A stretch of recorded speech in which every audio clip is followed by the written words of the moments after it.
नमस्कार दोस्तों, मैं आपका दोस्त एडवोकेट राकेश शर्मा और लगातार आपको मिलवा रहा हूं उन कैंडिडेट से जो इस बार चुनावी समर में उतरे हैं डिस्ट्रिक्ट बार एसोसिएशन के चुनावों में। मैं आज इसी कड़ी में आपको मिलवा रहा हूं एडवोकेट अनिल कुमार पांडे जी से, जो डीबीए में वाइस प्रेसिडेंट की पोस्ट पर कंटेस्ट कर रहे हैं। मैं इनका थोड़ा सा परिचय आपको दे दूँ। Basically is from district Basti, Gorakhpur, and इनका जो प्राइमरी एजुकेशन हुआ वो वहीं हुआ। इन्होंने गोरखपुर यूनिवर्सिटी से अपना ग्रेजुएशन किया और उसके बाद 2006 में इन्होंने सीसीएस यूनिवर्सिटी से लॉ किया। He is first generation lawyer. इनके फादर साहब एक प्राइवेट सेक्टर में जॉब पर थे और अब ये पहली बार इस चुनावी समर में उतरे हैं। इनसे मैं बात कराऊंगा आपकी। पांडे जी, आपका बहुत बहुत स्वागत है इस एडवोकेट्स के चैनल में। नमस्कार। मैं एक सवाल के साथ आपके पास आ रहा हूँ। किस मकसद से आप चुनावी समर में उतरे हैं? बस यहाँ से मैं शुरू कर रहा हूँ। शर्मा जी, पहले तो आज जिन्होंने नॉमिनेशन किया सभी साथियों को बधाई और शुभकामनाएं। मैंने लगभग 18 साल मुझे हो गया यहाँ, और मैं देख रहा हूँ तमाम डीबीए में कमेटियाँ आई और गईं। जो बेसिक चीज़ें हैं, आज तक यहाँ जो है टेस्ट लैब नहीं है, मेडिकल टेस्ट लैब नहीं है, जो सभी कोर्टों में होना चाहिए। 30,000 कोर्ट जो है मदर बार है और एंटीक बार है, पूरे दुनिया में जानी जाती है, पहचानी जाती है। उसके बाद भी बेसिक सुविधाएं यहाँ के वकीलों के पास नहीं है।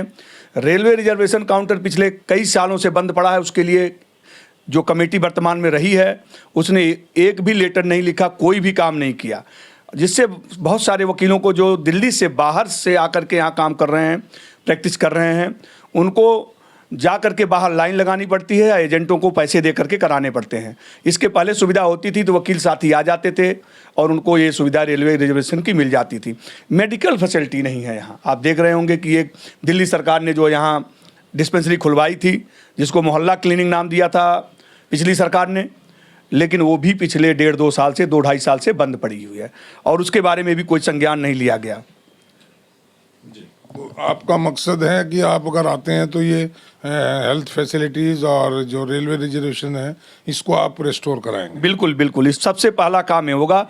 और उससे भी पहले एक काम होना चाहिए। हमारे सीनियर जाते हैं मेट्रो स्टेशन पे, अगर जो मेट्रो से आते जाते हैं, सीढ़ियाँ उतरने में उनको इतनी तकलीफ होती है शर्मा जी, मैं आपको बताना चाहूँगा। मैंने कई बार देखा तो, क्योंकि सब हमारे सीनियर जो हमारे पिता समान हैं और बड़ी पीड़ा होती है। दिल्ली में कहीं भी मेट्रो स्टेशन है, अगर रोड के दूसरी तरफ या किसी तरफ जो है सीढ़ियाँ लगी हुई हैं, तो उस एस्केलेटर के साथ साथ लिफ्ट भी लगे हुए हैं। लेकिन दुर्भाग्य है 30,000 के वकीलों का कि यहाँ जो है एस्केलेटर भी नहीं है और लिफ्ट भी नहीं है। और उस पर क्या काम हुआ, कोई काम मैं तो नहीं जानता कि कहीं से प्रयास किया गया। और प्रयास किया गया होता दिल्ली मेट्रो हर जगह, जहाँ कोई प्रयास नहीं किया गया, अगर वहाँ लिफ्ट अपने आप उन्होंने बनाया तो यहाँ अगर स्पेस दिया गया होता, वर्तमान जो निवर्तमान कमेटी थी, तो निश्चित तौर पर यहाँ एक जो है लिफ्ट होती, एस्केलेटर होता, जिससे हमारे जो सीनियर साथी हैं, पितातुल्य हैं, उनको इस तरह की समस्याओं का सामना नहीं करना पड़ता।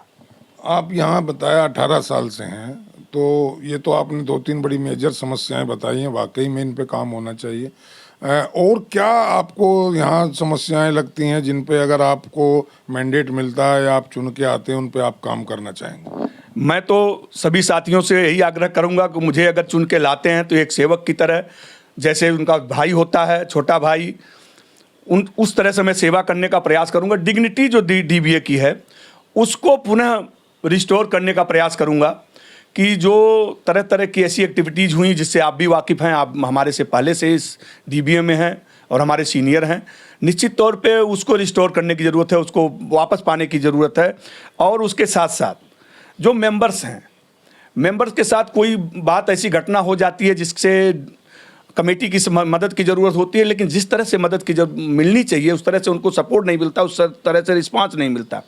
और अगर मुझे चुन करके सेवा का मौका हमारे साथी देते हैं तो निश्चित तौर पे मैं जितने चैम्बर एरिया हैं सभी जगह साइन बोर्ड लगाने का काम भी करूंगा। कई बार क्लाइंट हों या कई बाहर से वकील आते हैं, उनको परेशानी होती है चैम्बर ढूंढने में, तो चैम्बर नंबर के साथ साइन बोर्ड लगवाने का प्रयास करूंगा कि ऑनलाइन फाइलिंग काउंटर की व्यवस्था कराने का प्रयास करूंगा कि कम से कम कुछ लोगों के लिए जो है सुविधाएं हो जाएं कि जो एप्लीकेशंस फाइल करने के लिए कई हमारे साथी हैं जो बहुत नॉमिनल चार्ज लेते हैं और उसमें से आधे से ज़्यादा फाइलिंग में चला जाता है।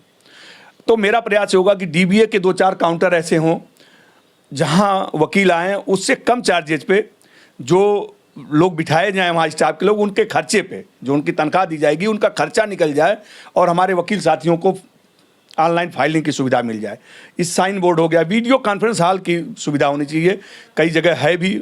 वीसी करने के लिए अगर 10-20 जो है एक हॉल बना दिया जाए, 20 एक जो है पोटा केबन हो जिसमें लोग जा करके अपना जो है कर सकें। मोबाइल से कई बार नहीं हो पाता, लोगों को बड़ी असुविधा होती है इस बात की। और बेसिक कम्युनिटीज़ जो बेसिक सुविधाएं हैं वो जो है उसके लिए मैं कोशिश करूंगा कि वो भी यहाँ कराई जाएं। बेसिक कम्युनिटीज़ में क्या लगता है कि कुछ काम नहीं हो पाया है, पिछली बार नहीं किया एग्जीक्यूटिव कमेटी ने? बिल्कुल नहीं किया, ये तो मैं आपको बताना चाहूँगा। जिस तरह से काम होना चाहिए उस तरह से काम नहीं किया। जो है भी थोड़ी बहुत कहीं टॉयलेट या वॉशरूम वगैरह उनको मेंटेन नहीं प्रॉपर किया जा रहा है। और कई चैम्बर ब्लॉक तो हैं वहाँ है ही नहीं सुविधा। सी ब्लॉक में देख लीजिए, पीने के पानी की व्यवस्था मैं देख रहा हूँ पिछले 8-10 सालों से, 12 सालों से नहीं है वहाँ। गेट नंबर 4 के बगल में जो है पानी का टंकी लगी हुई थी, लेकिन अब पिछले 10 सालों से बंद पड़ी है, उस पर कोई ध्यान नहीं दिया गया। कोई टॉयलेट की कोई व्यवस्था नहीं है वहाँ, तो वहाँ होनी चाहिए। क्या रीज़न मानते हैं कि लोग क्यों काम नहीं कर रहे हैं इन समस्याओं पे? क्योंकि चुनावी दौर से पहले, चुनाव होने से पहले सभी लोग वायदे करते हैं कि हम ये काम करेंगे, हम वो करेंगे, हम पानी की व्यवस्था कराएंगे, हाइजीन को ठीक रखेंगे, टॉयलेट फैसिलिटीज़ को दुरुस्त कराएंगे। लेकिन क्यों, मैं आपसे पूछना चाहता हूँ कि इलेक्ट होते ही वो सब वायदे क्यों भूल जाते हैं? सर, इच्छा शक्ति, विल पावर नहीं है। वादे करके आते हैं और दोबारा भी इसी तरह के लोग आ जाते हैं तो मनोबल बढ़ जाता है। मैं कहता हूं कि किसी को चुने, सभी अपने साथी हैं जो लड़ रहे हैं, जो वोटर हैं सब अपने परिवार के लोग हैं। परिवार के लोग विपक्ष में भी लड़ रहे हैं, मेरे खिलाफ भी जो मेरे साथी हैं वो मेरे परिवार के लोग हैं। अच्छे लोगों को चुन के लाया जाए जो काम करें। नहीं, चुनाव लड़ने से पहले सभी कसमें धर्मे खाते हैं कि हम काम करेंगे। शर्मा जी, आप भी जानते हो, मैं माइक पे इस बात को नहीं कहना चाहूँगा, लेकिन कुछ चीज़ें ऐसी हैं जिनको इग्नोर करके अपनी इच्छा शक्ति से, अपनी इच्छा से, स्वेच्छा से चुना जाए अगर, तो निश्चित तौर पे अच्छा चुनाव होगा। जो कहीं न कहीं मैं कहता हूँ कि सब उसके लिए जिम्मेदार हैं। और इस तरह से चुनाव हो जाता है, ऐसे लोग जीत जाते हैं जो काम नहीं करते हैं, तो मनोबल बढ़ जाता है, तो ऐसे लोग ही प्रमोट होते हैं। इसको क्रैक डाउन करने की जरूरत है कि अच्छे लोगों को लाया जाए। इसमें किसका कसूर मानते हैं आप? इसमें तो देखिए चुन के आने वाले लोगों का कसूर है, क्योंकि मैं वादा आज कर रहा हूँ कि वोटर का नहीं है, वो गलत लोगों को चुनते हैं। ऐसा है, देखिए शर्मा जी, कई बार ऐसा होता है कि लोग इन्फ्लुएंस हो जाते हैं, लोगों को जो है लोक लुभावने वादे कर दिए जाते हैं। मैं आया हूँ, मैं कह रहा हूँ, कल को मैं बदल जाऊँ तो वोटर की क्या गलती है?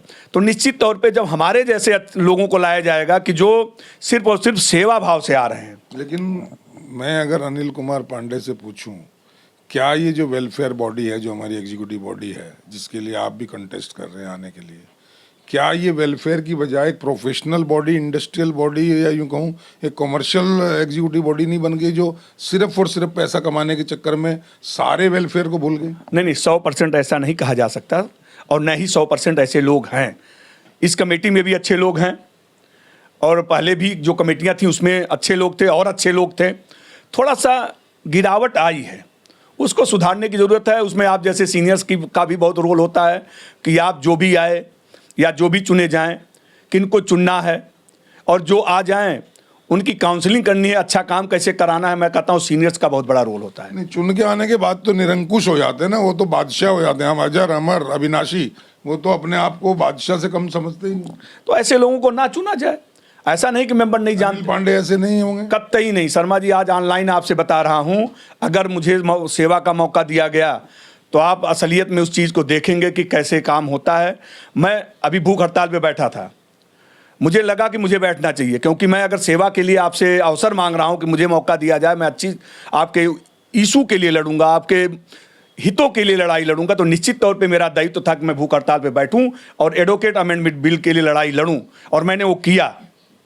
और बहुत सभी साथियों का सहयोग, जैसे हम बैठे, जैसे दिन ढलता गया। काम कराने के लिए बैठे या फोटो खिंचा के सेल्फी और एक अपनी रील बना के डालने के लिए? मेरी एक बहन बल्कि जो है अस्पताल तक पहुंच गई, पानी तक नहीं पिया। हमारे साथियों, हमारे 5-6 लोग साथी बैठे हुए थे, 6-7 लोग हम लोग बैठे थे।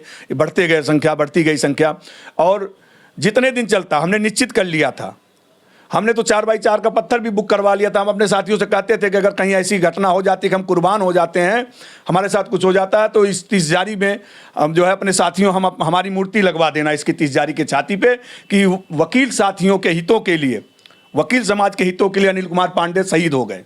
तो आप शहीद होने के, पत्थर लगवाने के लालच में भूख हड़ताल पे ना बैठ ना गए? ना ना ना ना, इसके लिए नहीं बैठे थे। कहने का मतलब यह था कि हम उस हद जज्बे के साथ तक, बैठे। उस जज्बे के साथ उस हद तक जाने के लिए तैयार थे। अगर केंद्र सरकार उस ड्राफ्ट को वापस नहीं लेती और पुनः ये न कहती कि हम भाई सबसे स्टेक होल्डर जो हैं उनसे राय लेकर के तब आगे बढ़ेंगे, तब नया ड्राफ्ट लाएंगे, तो निश्चित तौर पे जब तक चलता आंदोलन चलाते, भूख हड़ताल पे बैठते, और भूख हड़ताल पे चाहे मेरी जान भी चली जाती उसके लिए हमें कोई चिंता नहीं थी। ये सोच के बैठे थे कि हम अपने साथियों के लिए, अगर हजारों हजार साथियों के लिए कुर्बानी देनी पड़े, तो अगर उससे पीछे हटता है तो वह कोई सेवक नहीं हो सकता, निश्चित तौर पे नहीं हो सकता। अगर हम आपसे अवसर मांग रहे हैं तो निश्चित तौर पे आपकी लड़ाई मुझे ही अगुवाई करके लड़नी पड़ेगी, अपने साथियों की लड़ाई मुझे ही लड़नी पड़ेगी। चलिए, तो सुना दोस्तों, अनिल कुमार पांडे जी की बेबाक बातें, और इन्होंने वायदा बहुत कुछ किए हैं। मैंने इन्हें आगाह भी कर दिया कि चुनावों से पहले सभी लोग वायदे करते हैं, सभी लोग अपने आप को शरीफ शो करते हैं, सभी लोग अपने इरादों को बताते हैं कि हमारे नेक हैं, पर पता नहीं एग्जीक्यूटिव बॉडी में आते ही क्या वायरस आ जाता है कि वो सब भूल जाते हैं, अपना अतीत, अपने वायदे। लेकिन उम्मीद करें कि अब जो लोग आ रहे हैं अच्छे लोग आएँ और अब वो उनके वायदों पे वो अपने खरे उतरें। और अब मैं बहुत समय ना लेता हुआ दोस्तों आपके और पांडे जी के बीच से हटता हूं और पांडे जी को माइक देता हूं। वो डायरेक्ट आपसे कोई अपील अपने लिए करना चाहे तो वो फ्री हैं। पांडे जी। मैं दिल्ली बार एसोसिएशन के तमाम साथियों से, भाइयों से, बहनों से अनुरोध करना चाहूँगा कि आप मुझे वाइस प्रेसिडेंट के रूप में इसका आगामी कमेटी में सेवा करने का अवसर दें, मुझे अपना आशीर्वाद, वोट और सपोर्ट दें। निश्चित तौर पे मैं आपके लिए सदैव खड़ा मिलूंगा। आपके हितों के लिए जिस हद तक जाना पड़ेगा, लड़ाई करनी पड़ेगी, मैं तैयार हूं। जय हिंद, जय भारत। तो ये थी अपील अनिल कुमार पांडे जी की, जो वाइस प्रेसिडेंट की पोस्ट पर कंटेस्ट कर रहे हैं दोस्तों। Now the ball is in your court. अब आपने तय करना है कि अनिल पांडे के जो वायदे हैं, जो उनकी जो विज़न है, वो कितना सही है, कितना सच्चा है, इनकी बात में कितनी सच्चाई है, और इनके जो कॉम्पिटिटिव हैं, जो दूसरे लोग इन इसी पोस्ट पर आ रहे हैं, उनमें और इनमें आपको कंपैरिजन करना है। और जो आपको बेटर लगे, जो लगे कि वाकई काम करना चाहता है, जिसका अतीत आपने देखा हो, जिसकी वर्किंग आपने देखी हो, जिसकी नेचर आप जानते हो, या जिसकी बातों से आपको सच्चाई की महक आती हो, सच्चाई का एहसास होता हो, मैं अपील करूंगा कि आप उसी कैंडिडेट को चुनाव में जिताइए, ताकि एक अच्छी बार का गठन हो सके और जो हमारी डीबीए की ग्लोरी है वो वापस रेस्टोर हो सके, हमारी जो डिग्निटी है वो मेंटेन रह सके, वकीलों का, विधिवक्ताओं का, हमारा सबका सम्मान कायम हो सके, पुनः स्थापित हो सके। इसी अपील के साथ दोस्तों अभी के लिए इतना ही। फिर एक और नए कैंडिडेट के साथ आपको मिलवाऊंगा। तब तक के लिए जय Hind. Thank you Pandey ji, thank you very much. धन्यवाद। थैंक यू दोस्तों, जय हिंद।